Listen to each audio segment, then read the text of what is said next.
সময় হয়নি। এটা ধরে নেওয়ার কোনো কারণ নেই যে নতুন রাজনৈতিক দলেই যুক্ত হব। আপনারা তো জানেন যে কোথা থেকে আসলে হাউসগুলোকে চাপ দেওয়া হয়, এবং আমাদের একটা ক্লিয়ার ডিসিশন ছিল এবং ক্যাবিনেটও আমরা মাননীয় প্রধান উপদেষ্টা স্পষ্টভাবে বলেছেন যে আগেরকার সময়ে আওয়ামী লীগের সময় বিভিন্ন সংস্থা যেভাবে আসলে হাউসগুলোকে চাপ দিয়ে এক ধরনের নিউজ করতো, আপনারা দেখেছেন জুলাই গণ অভ্যুত্থানেও আপনাদেরই হাউসগুলো ছাত্র জনতার বিরুদ্ধে তো নিউজ করেছে। এটা তো বাস্তব, এটা তো অস্বীকার করার সুযোগ নেই।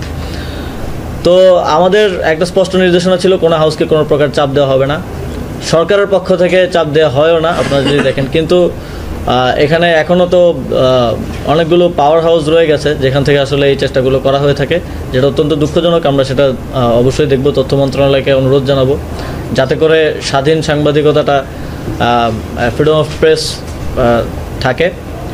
আর সম্পদের হিসাবের বিষয়ে সম্পদের হিসাব সরকার সকলের থেকে চেয়েছে, কিন্তু আমি যখন সম্পদের হিসাব দিতে গেলাম তখন আমি দেখলাম যে আয়কর জমা দিতে হলে তো আপনার টিন নাম্বার 1 বছর আগের থাকতে হয়। তো 1 বছর আগে তো আমার টিন নাম্বার নেই, স্বাভাবিকভাবে আমি একজন স্টুডেন্ট, তো আমার তো আয়কর জমা দেওয়ারও সুযোগ নেই। তো আমি আমার টিন নাম্বার করেছি, আশা করি আগামী বছর আয়কর যখন জমা দিব তখন আমি সরকারকে অফিসিয়ালি যেই সম্পদের হিসাবটা সেটা দিতে পারবো। আর আনঅফিসিয়ালি আমার ব্যাংক অ্যাকাউন্ট থেকে শুরু করে যে হিসাব আছে সেটাও আমি চিন্তা করেছি যে এই দায়িত্ব থেকে যাওয়ার পরে হিসাবটা দিব, কিন্তু চাইলে এখনও দিতে পারি, নো ইস্যুস। হ্যাঁ, উত্তর সিটি কর্পোরেশনের গাবতলীহাটের যে বিষয়টা সেটা আমারও নজর এসেছে। উত্তর সিটি কর্পোরেশন থেকে যে জবাবটা দেওয়া হয়েছে সেটা হচ্ছে যারা করেছেন, আবেদন করেছিলেন, সেখানে 1, 2, 3 যারা হয়েছেন সেখানে ফ্যাসিবাদের সময়ের লোকজন তো আছেনই, এর বাইরেও যারা আবেদন করেছেন তাদের আসলে এর মধ্যে অনেকগুলো ক্রাইটেরিয়া তারা ফুলফিল করেন না। সেই জায়গা থেকেও উত্তর সিটি কর্পোরেশন এটা খাস আদায়ের সিদ্ধান্ত নিয়েছে। তবে আমি আমাদের উত্তরের প্রশাসক ওনাকে এটা পুনর্বিবেচনা করার জন্য অনুরোধ জানিয়েছি, যাতে করে সরকারের যেই আয় এই পশুর হাটকে কেন্দ্র করে সেটা কোনোভাবে আসলে হ্যাম্পার্ড না হয়, সিটি কর্পোরেশনের যেই আয় হওয়ার কথা সেটা যাতে কোনোভাবেই হ্যাম্পার্ড না হয়।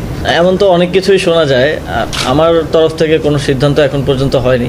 এবং রাজনৈতিক জুলাই গণ অভ্যুত্থানে সামনে থেকে নেতৃত্ব দেওয়ার কারণে মানুষের একটা আকাঙ্ক্ষা তো আছে যে আমরা দেশের জন্য দীর্ঘমেয়াদে কাজ করি।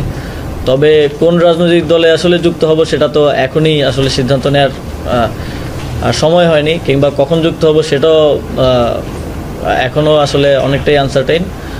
তবে এটা ধরে নেওয়ার কোনো কারণ নেই যে নতুন রাজনৈতিক দলেই যুক্ত হব, কারণ নতুন রাজনৈতিক দল হয়েছে যেহেতু আমি ইয়াং জেনারেশনের একজন এবং আমাদের বয়সী যারা আছেন তারাই করেছে, তো সেখানে আগ্রহটা তো আছে। কিন্তু এখন পর্যন্ত যতটুকু দেখছি যে নিশ্চয়ই ওনারা কাজ করছেন, তবে যখন আমি রাজনীতি করার কথা চিন্তা করব তখন আমি আমার জন্য বেস্ট অপশনটাই চুজ করব, এবং সেটা যে কোনো রাজনৈতিক দল হতে পারে, নট নেসেসারিলি নতুন রাজনৈতিক দলই হতে হবে।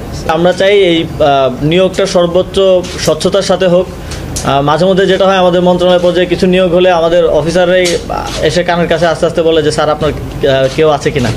তো আমার সবসময় এটাই থাকে যে আমাদের মেধাভিত্তিক নিয়োগের জায়গা থেকেই তো এই গণঅভ্যুত্থান এবং ম্যারিটোক্রেসিটাকেই সবার আগে স্থান দিতে হবে। সুতরাং রিটেন কিংবা ভাইভাতে কোথাও কোনো প্রকার অনিয়ম যেন না হয়, এটা আমাদের সর্বোচ্চ প্রায়োরিটি। এই জন্যই রিটার্নের দায়িত্বটা আমরা এমএসটিকে দিয়েছি, যাতে করে প্রশ্ন ফাঁসের একটা সমস্যা আমাদের আছে প্রায়, আপনারা দেখে থাকেন। এখন পর্যন্ত এই পরীক্ষায় আমরা কোনো এরকম অভিযোগ পাইনি। আপনারা যদি কিছু পেয়ে থাকেন আমাদেরকে জানাবেন অবশ্যই। আমরা সর্বোচ্চ স্বচ্ছতার সাথে এই নিয়োগটা দিয়েছি এবং পরবর্তী যত নিয়োগ হবে সেটাও সর্বোচ্চ স্বচ্ছতার সাথে শেষ করতে চাই।